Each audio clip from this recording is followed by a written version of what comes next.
Each and every Monday is $9 Monday at wagertalk.com, and all daily picks packages are priced at only $9, including 5% best bets normally priced at $35.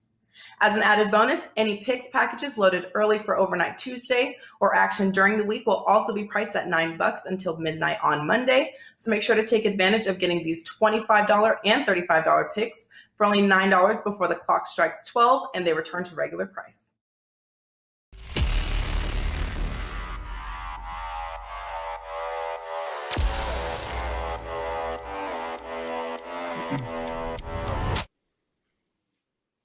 Welcome to the NBA Triple Double Show powered by SportsMemo. I'm your host, Ronald Cabang, also known as UCapper on SportsMemo.com, at UCapper Sports on Twitter. I'll be joined by Moneyline Matt and JM Sports, Jeff Michaels later today. We will be breaking down 3 games from today's huge slate. I think there's 9 games on the board, but we're focusing in on 3 key games here. Before we get into those games, I do want to talk about one of the big promos that we got going on over at sportsmemo.com. It is the Super Bowl to Super Bowl All Access package. This means you'll get all sports, all plays, all 5% best bets from now until the next year's Super Bowl 57, from your favorite Sports Memo handicappers. The deal equates to just over $3 a day, or around $3 a day. The sooner you get it, the better the deal, just because it actually starts as soon as you purchase the package. Like I mentioned, $3 a day compared to $39 for a one-day all-access package at a normal price is such a great deal. It is $1,199, which is $800 less than the regular value of the package. And you can see, you can see that all the cappers over at sportsmemo.com do more than just the NBA. They do all these other sports here: soccer, football, baseball is going to be coming up, WNBA as well. A lot of things coming up soon to go over, especially during the spring and summer. So this all-access package, Super Bowl to Super Bowl, is an amazing deal. Make sure you head over to sportsmemo.com to check it out, as well as make sure you hit the like and subscribe button here on YouTube as you watch the show. It only takes a couple clicks, and it does help us grow tremendously here on the show. With that said, we got 3 games on the board. I want to bring up Matt and Jeff so we can break this down. Guys, yesterday, Tuesday, $2 Tuesday. I don't think either one of you were the $2 Tuesday cappers, but NBA-wise, I went 2-1, I believe, and then 2-0 in college. So profitable day yesterday, profitable day on Monday as well. Hopefully we just continue going in that direction. How was your week so far? Matt, let's start with you here. Yeah, so far so good. I'm 3-1 on the week. Like we talked about, I've been bringing down the volume a little bit. After our show on Monday, I had one play, went 1-0 on that. Actually had the under in that Raptors and Suns games that we talked about. I really liked that under spot. Ended up being a sweat, but we got that done. And then last night went 2-1 as well. I had the Nikola Jokic triple-double at plus 150, which I was shocked to see a triple-double for Nikola Jokic at plus 150, especially in that spot against the Pelicans. Anytime that he's going to have somewhat of a big body on him that's tougher to move, like Jonas Valanciunas, or they actually ran a lot of Larry Nance last night on top of that. And Jokic was just dishing, doing his normal MVP stuff. He got that trip dub very easily. So ready to break down this slate. Like you said, big slate, a lot of good spots on top of that. So ready to talk with you guys. Yeah, Jeff, how was your week so far? I know you touched on a lot of college as well. So college basketball, right? That's some of the other sports that you do. How's your week going so far? Yeah, yesterday, actually, we had a profitable day. We've been on a tough run here lately, but like I said, we split the board yesterday, but it did end up being a profitable day. And Matt, to that triple-double, that hit with like 8 minutes to go in the third quarter, didn't it? If I'm not mistaken. I was watching that game, so that had to be a good feeling with a little bit of time under your belt. Mm-hmm. Yeah. Yesterday, I know that a lot of people. I saw a lot of people. Oh, go ahead. Oh, all I was going to say was my other play yesterday was LaMelo Ball, points, rebounds, assists, and I wish I looked at his triple-double. There's something, and if you're watching, keep this in mind, because LaMelo Ball loves to play the Milwaukee Bucks. I don't know what it is, but every single time LaMelo Ball plays the Milwaukee Bucks, he balls out. So I was on his points, rebounds, assists yesterday, but I didn't look at that triple-double. I don't even know what his odds would have been there. Yeah, I've seen a couple people that I message a lot with.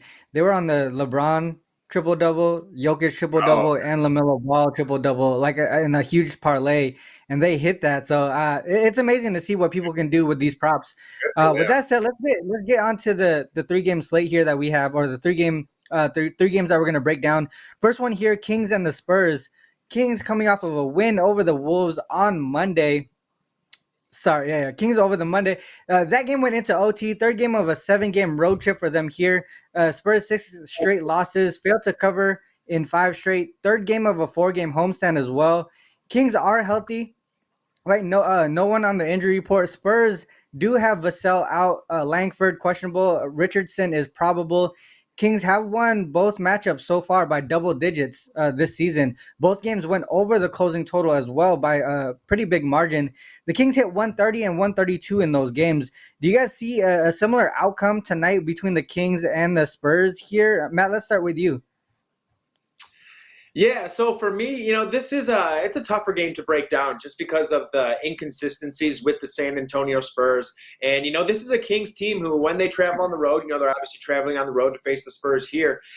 This is a team that actually does not score as many points generally when they're on the road. And then on the other hand, you have a Spurs team where you guys know how I like to do it. This is a Spurs team who has lost 6 games in a row, and they're not going to lose every single game. They're not going to lose every single spread. But again, to your point, this is a team without Romeo Langford. They're going to be without Josh Richardson. They continue to be without Devin Vassell, who I really do like Vassell as a young player, a young point scorer on top of that. And for me, I'm actually looking at this total, and I think it's a little bit too high at 244 points. And I know you said both of these games went over and over by a pretty good margin. But for me, when I look at 244, that's such a high number that both offenses need to be clicking in order to go out and hit this number. And, again, on the season, this is a Kings team who is 6-16 to the under while on the road. As of late, they've been playing slightly better defensively, holding teams to around 113 points per game over their last 3, while the San Antonio Spurs are holding teams to 120 points on the season. I shouldn't say holding teams. That's actually the worst in the NBA. But this is more situational for me because when I look at this Sacramento Kings team, they were up playing the Minnesota Timberwolves. Now they're traveling in 2 games in a row. Now they're traveling all the way back to San Antonio. And I just personally think this is a tougher travel spot for the Sacramento Kings to go out and have a game where they put up 120-plus points, something along those lines. And actually, in the Kings' last 10 matchups, only 3 times have they gone over 120 points while on the road. And yes, one of those was against the San Antonio Spurs, and twice they went over this total. But again, it's tough to do something 3 times in a row. It's tough to have the same game script, game flow, things of that nature. So for me, I'm actually kind of going somewhat contrarian here, and I like the under 244 in this spot. I think this total is just a little bit too high. Yeah, I'm actually going to talk about the total later on in my best bet section. I do agree with you there. That's a little bit of a hint of what I'm going to be talking about. But in more detail, I'll talk about that in the best bet section. As far as the side here, the Kings here, the 7-1 straight up, 6-2 ATS on the road as favorites. I know in situations as a dog, they have been struggling there for the most part. And you mentioned it, right? Matt, they struggle on offense when they go on the road. But for these situations where they're the road favorites, they're averaging 120.8 per game, allowing 112.6 per game to their opponents. And then on the other side, you see the Spurs here. We look at this situation where in revenge situations, right? The Kings have beat them twice already. The Spurs are actually 2-17 straight up, 6-13 against the spread in season revenge situations. So this thing that we a lot of cappers talk about in revenge, that it doesn't hit the same for all teams, right? Some teams that are lower tier, they just tend to not really do well in any situation at all. And that's sort of the Spurs here. Like I mentioned, in the in-season revenge, they're not doing well at all. Jeff, what do you think about this game here? Do you think it's the Kings or nothing?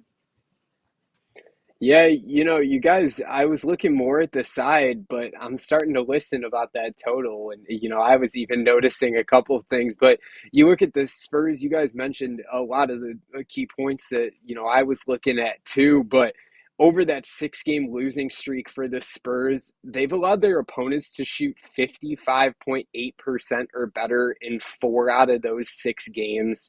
So they're just not getting it done defensively. And obviously they're missing some pieces with those injuries. But, a couple of the other trends that stood out to me for sure, Sacramento, 17-8 against the spread versus teams with a losing record. And, Ron touched on the revenge situation a little more specifically. San Antonio 4-12 against the spread, revenging a home loss specifically this season. And, we look at divisional records a lot. Obviously, basketball doesn't apply quite as much as the other major sports, at least in my opinion. But, you look at them outside of the division, that may not be something we always look at, but San Antonio against the Pacific Division specifically, 1-13 against the spread. So I don't know what's in the water over there, but it's something that San Antonio apparently just can't conquer this season. But, that 6-2 record against the spread as an away favorite is something that definitely stands out to me for Sacramento. And, Sabonis might be somebody that I'm looking at too. If you're looking at a player prop perspective, San Antonio struggled a little more against those big men, and they don't really have a power forward to rely on. They got a lot of small forwards for Sacramento that are out there playing, that are very capable of playing the power forward position. But they're dominated inside by Sabonis, and that's somewhere that San Antonio's kind of struggled, especially if Poeltl gets in foul trouble. So I do like the Kings, but I could be looking at Sabonis for some player props here, whether it be points, rebounds, and assists, or even a triple double, since everybody keeps tossing it around there. Yeah, the triple double is going out like candy now. Well, with that said, let's move on to this next game here. The Warriors and the Wolves. Warriors 3-game winning streak for them. Second game of a 3-game road trip. First leg of back-to-back games here. They do have the Nuggets on deck in Denver, so that might be a look-ahead spot there. Wolves coming off of that loss to the Kings, broke a 3-game winning streak, so they were in good form under their team total in 6 straight games, though. So it seems like they've been doing it with defense more so than offense. Fourth game of a 6-game homestand. As far as injuries, Iguodala is the only person I see on the injury report for the Warriors. Cat is out. Gobert and Prince, they continue to be questionable pretty much every game, I think, for the last couple of weeks here.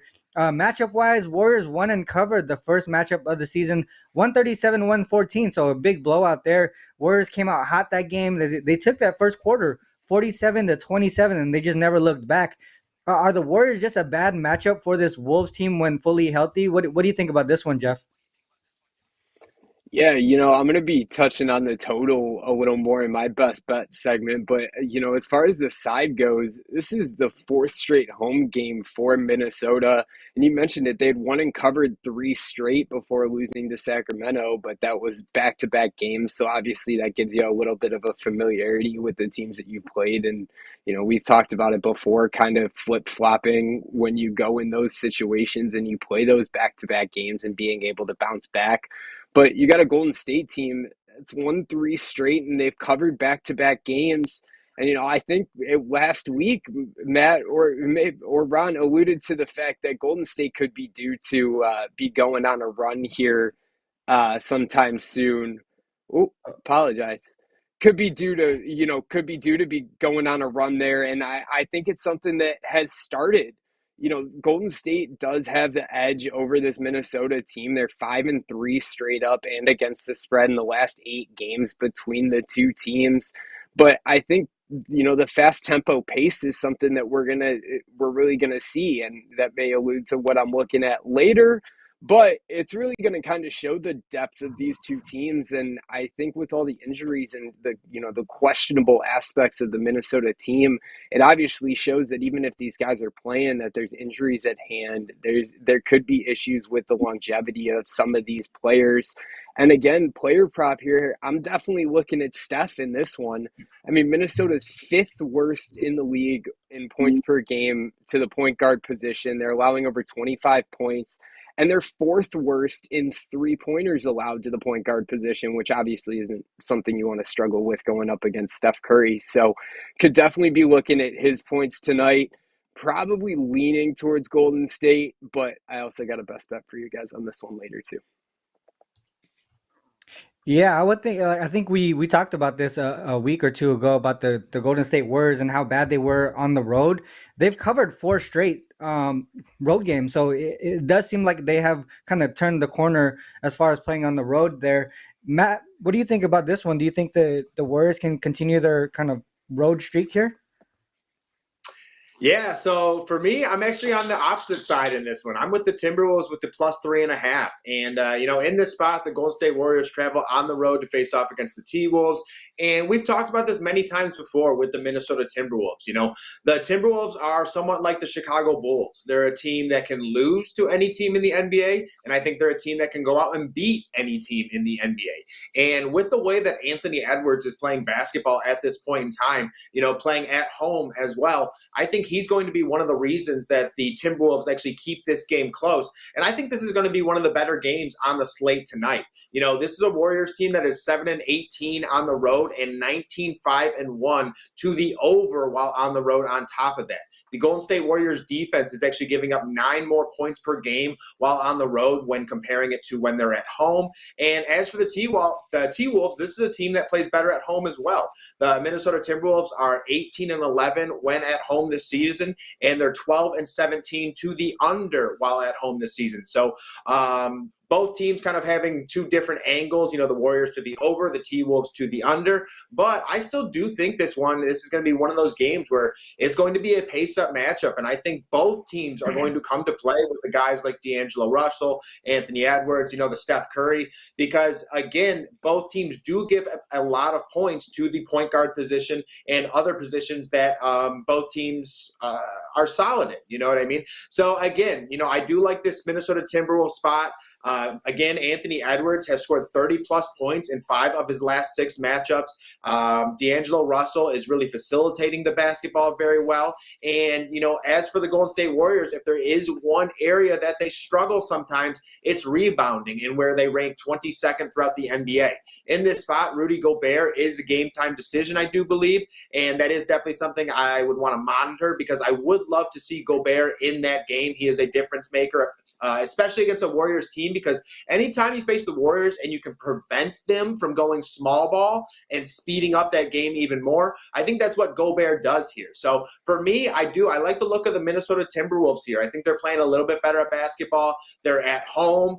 They play better at home when the Warriors play worse on the road, especially defensively. So for me, I'm actually going to take the T-Wolves here with the +3.5. Yeah, to me, I think that makes a lot of sense here. I think the Warriors, it seems like they have turned the corner on the road, but I think this situation here is a little bit different just because they're playing on the first leg of back-to-back games, right? They struggle in that spot, 3-7 straight up, 2-7-1 against the spread. Even worse if they're on the road, 1-7 straight up and against the spread, 5-2. 5-2-1 to the over there. If you look at them as road favorites on the first leg of back-to-back games, they haven't covered a single game, and that's a 5-game sample size there as well. They also allowed their opponent to go over their team total in each of those 5 games. And I think, Matt, you mentioned it. The Wolves do well in home dog situations here. 9-4 straight up and against the spread in that spot. 9-4 to the under, though. So that's the opposite of the over trends that we see on the Warriors on the road. If we look at them in revenge angles, right? We just talked about how the Spurs were bad in revenge angles, where the Wolves, they're actually good in revenge angles. They're 2-0 straight up and against the spread, avenging a loss when they're the home dog. So the way that I look at this game here, I think the over and under is kind of it might be correlated. I feel like it would be, if you like the Golden State Warriors, I think the game's going to go over. If you like the Wolves, they're not going to be able to outscore the Warriors, right? So they're going to have to win with defense. So if you like the Wolves, I feel like it should be an under game. I think those plays are correlated. So it depends on who you think is going to win or cover. The total will go in that direction. Any last comments on that one, guys? Matt or Jeff, from a prop perspective or anything? No, I got my best correlations right. So we'll get into it. Oh, both of you guys got the best bet on this? Okay. Let's get Yeah. on to the next one here though. This one is tough for me, guys. I couldn't find an angle to back either side or total. I was finding opposites of everything as far as that goes. So maybe you guys can talk me into something here. But the Hawks and the Suns is our last game. The Hawks lost 4 of their last 5 games, including the last 2 games in a row. Second of a 5-game road trip. Suns, they've won and covered in 6 of the last 7 games. Second of a 2-game homestand for them, so they've been sitting at home for a bit.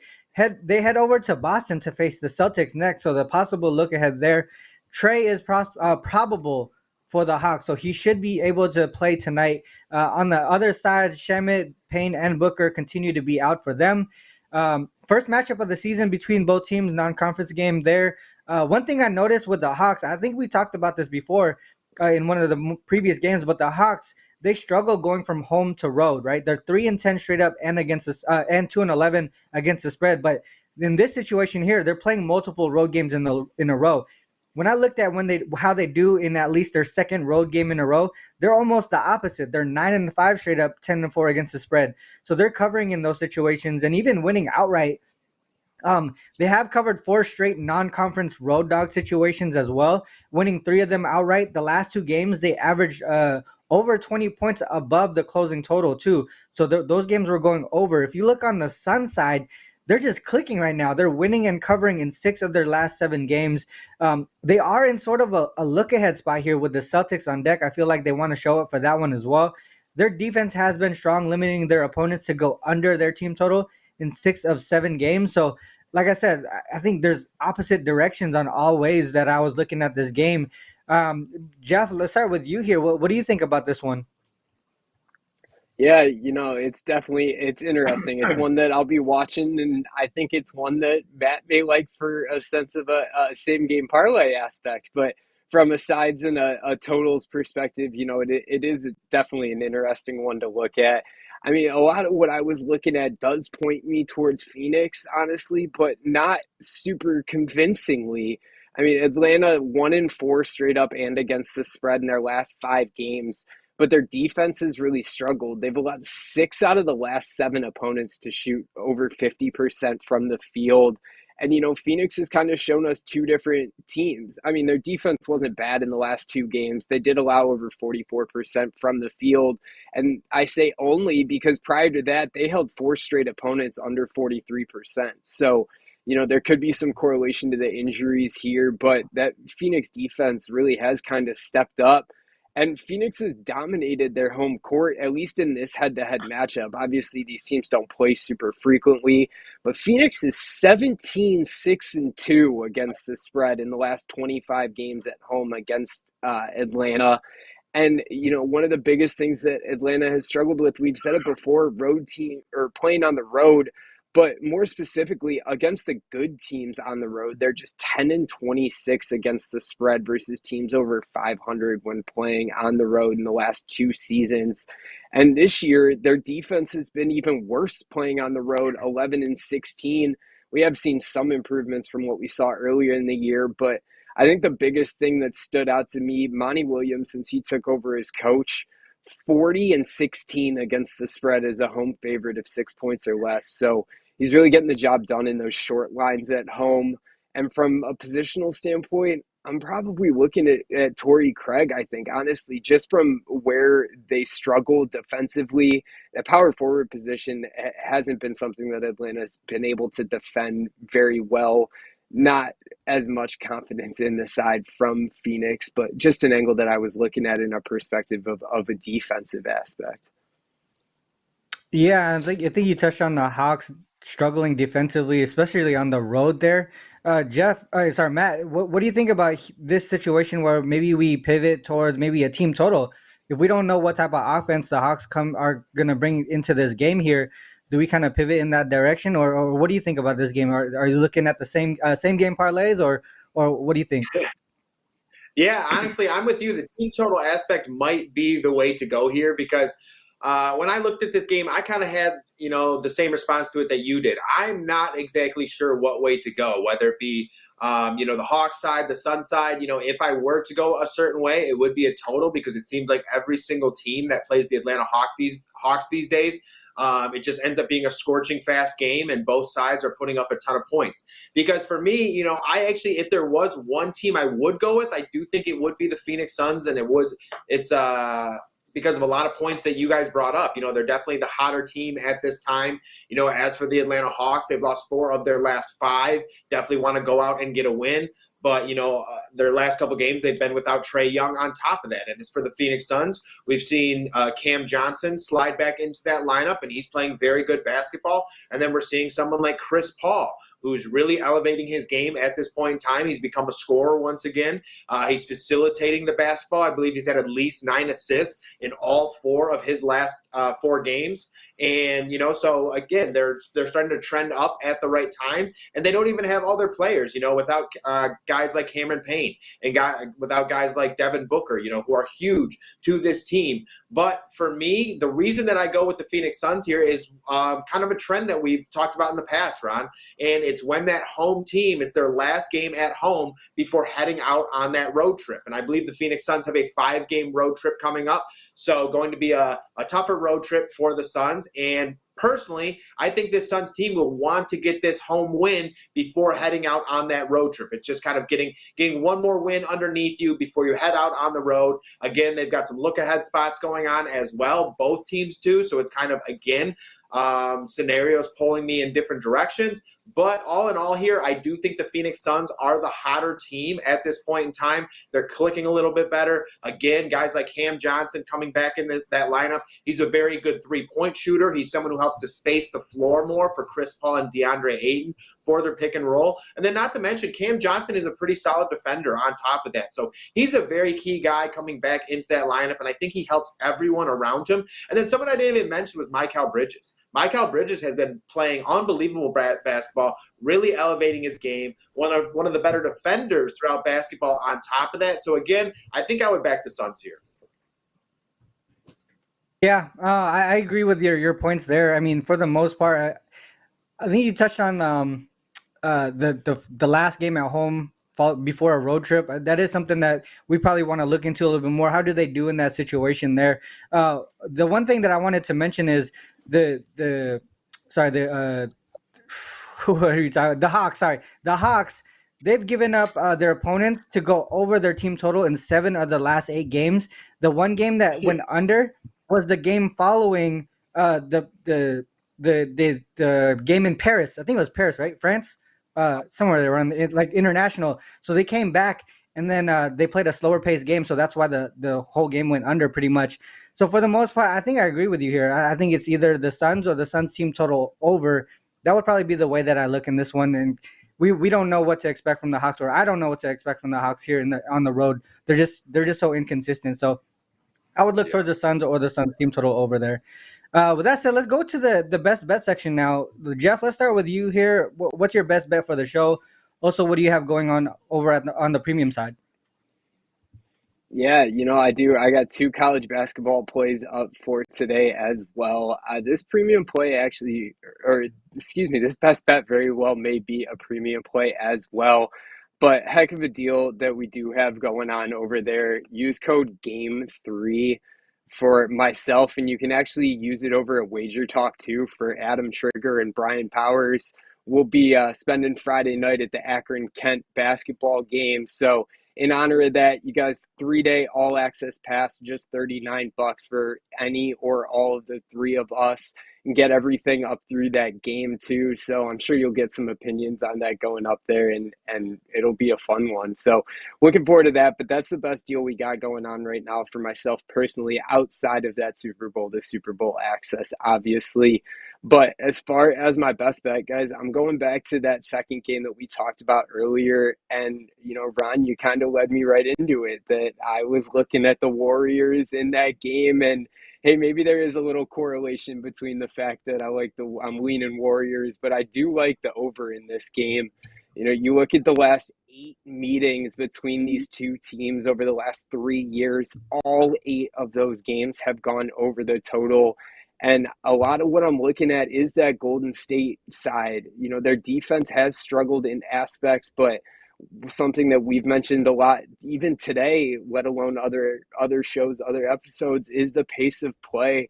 and you got two of the fastest teams in the league here. I mean, the Warriors are the second fastest team in offensive possession length, but they're first in the league in pace, and Minnesota's seventh too. So you got another top 10 team in pace running out there with the Warriors team that obviously looks to never stop running. But Golden State, I think you guys touched on it too when we were talking about the game, 18-4 over under against the spread on the road. But that number is an even more impressive 10-1 to the over as an away favorite. And even just recently, Golden State's 9-3-1 to the over in their last 12 games. You know, I do think that there is a lot of ability to be had. You know, Matt kind of touched on it when he was talking about the players of Minnesota with the way that Edwards has been playing and Russell being able to facilitate the ball. I do think that there's an offensive option there for Minnesota. So, you know, assuming that Golden State's offense shows up like they have been recently, I think that this game goes over the total, and I'm more confident in that than I am in that Golden State side pick. I'll tell you that. That's a good look there. That is definitely a good look there. What once again, what is the promo code for that package with you and Trigger and Game 3. So that'll get you Game 3? 3 Okay, days, gotcha. $39. Yep. That's all access, right? Yes, it is. So that's everything that we got going on NBA, college basketball, and you may even see an NHL play in there too in the next couple of days. Love it. Awesome. Make sure you guys go to sportsmemo.com and use that promo code there for Jeff Michaels. Matt, let's get to you here. What's your best bet here on the show? Also, what do you got going on over at the premium side?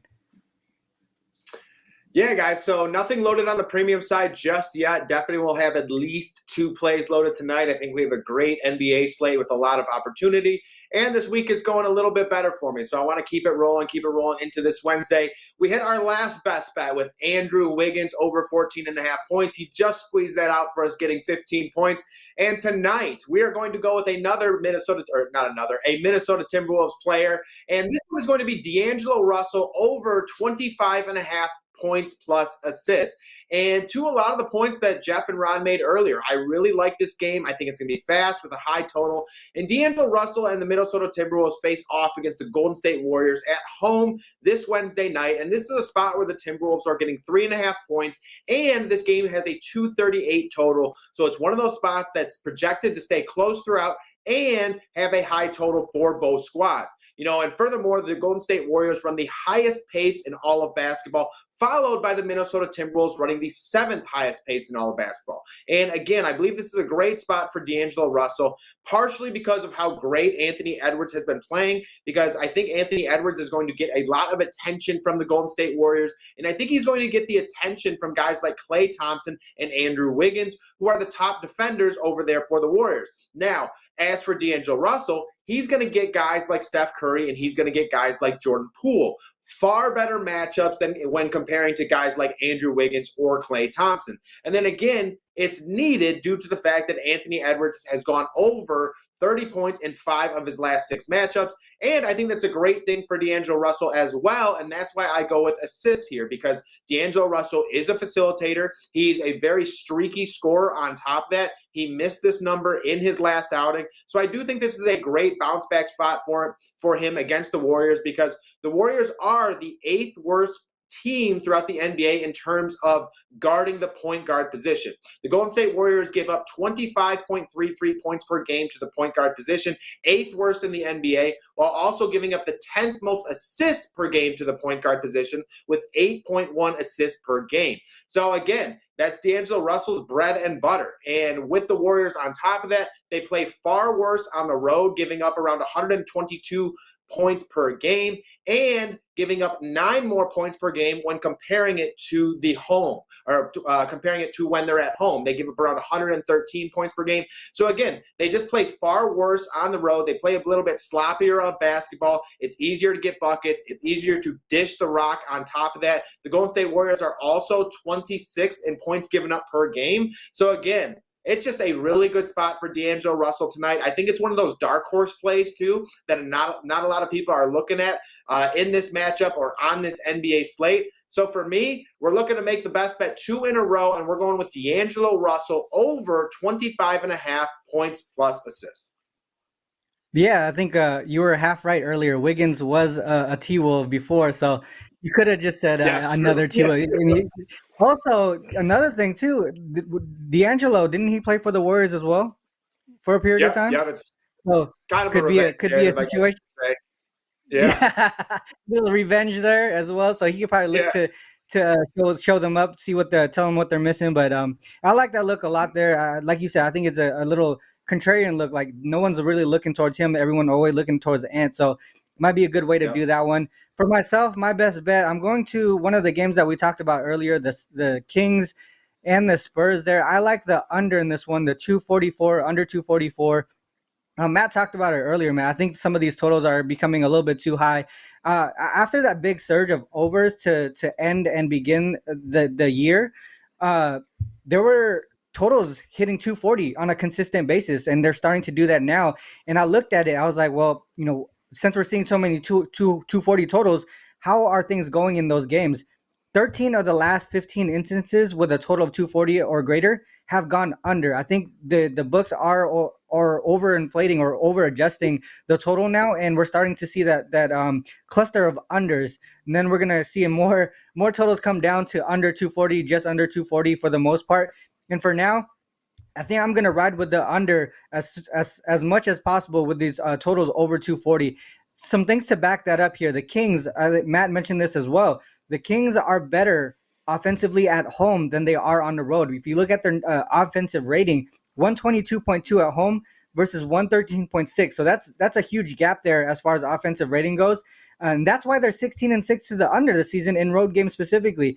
But if you say that they're playing the second road game in a row, so they've been traveling from city to city, 11-2 to the under in that spot as well. Some things that I mentioned earlier that back the Kings in that spot from the spread perspective, 7-1 straight up, 6-2 ATS on the road as favorites. They're averaging 120.8, allowing 112.6. That's under today's total by almost 12 points, 13 points in there.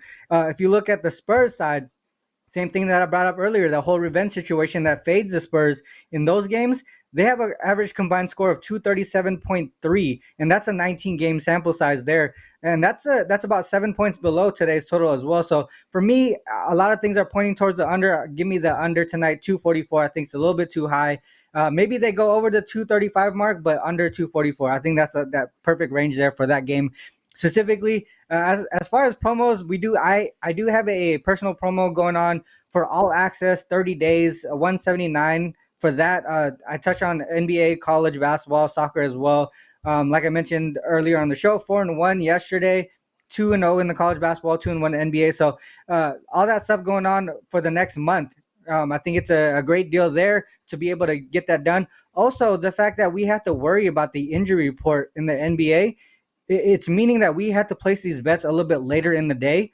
With the all access package, you should be able to get a text message or an email to alert you when we put these plays in. And I think in the NBA, if you're betting the NBA right now, you really got to think about that, because putting these bets in way too early, especially with players being questionable, never knowing certain teams specifically like Clippers or the Heat, not knowing if players are going to play until an hour before the game.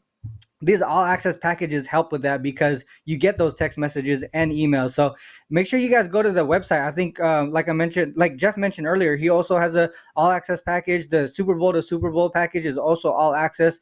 I think it's a great tool for the all access package to be able to get those text messages. Even some of the DMs on Twitter was like, hey, you sent this, but asking questions because they received the text right away, and I'm able to respond as soon as possible as well. So those are the type of things that the all access package kind of gives you a benefit of. With that said, that is the end of the show here. Jeff or Matt, you guys have any last words before we cut out? No, I think that's a great point by you. Oh, go ahead. I was just gonna say, great point by you. Also, when we break down these games and go over it, any of the viewers out there, it is very important to keep the injury news in mind. With the NBA slates and all the injury reports, we can only do with the information that we have in front of us at this point in time. Even when you look at teams like the Minnesota Timberwolves, Rudy Gobert could change the line very easily. Looking at a team like the Atlanta Hawks, Trae Young can change that line very easily. So, we can only break down what we have in front of us at that point in time. And then it's up to you to follow the injury report until tip-off and kind of decide what you want to do with that information. So just kind of wanted to go over that one more time and just kind of talk about it, because this year the injury reports have honestly been crazy. Yeah, for sure. Any last words, Jeff? Yeah, especially from a player perspective, a player prop perspective, it changes. Trae Young's out. DeJounte Murray's got a whole different player in that game. So, definitely be smart about what you're looking at. And hey, that's why we keep a bankroll to keep it safe, right?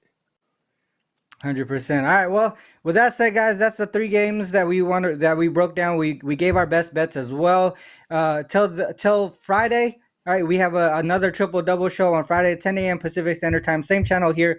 Make sure you hit the like and subscribe buttons because it's going to help us, as well as go to the SportsMemo.com website. All the picks and packages are there. Promos are going on. The live odds page is super helpful for those who like to look at where lines are moving, especially if you look at books like Circa, who are one of the sharpest books out there. Another thing, too. We're going to have Joe D'Amico. We were supposed to have him on Monday, but he will be with us on Friday, and he has been pretty hot since joining us on the Triple Double Show. So maybe he brings some more good juju as we close out the week. With that said, good luck with all your action, and until then, guys, peace. Peace. Each and every Monday is $9 Monday at wagertalk.com, and all daily picks packages are priced at only $9, including 5% best bets, normally priced at $35. As an added bonus, any picks packages loaded early for Overnight Tuesday or action during the week will also be priced at $9 until midnight on Monday. So make sure to take advantage of getting these $25 and $35 picks for only $9 before the clock strikes 12 and they return to regular price.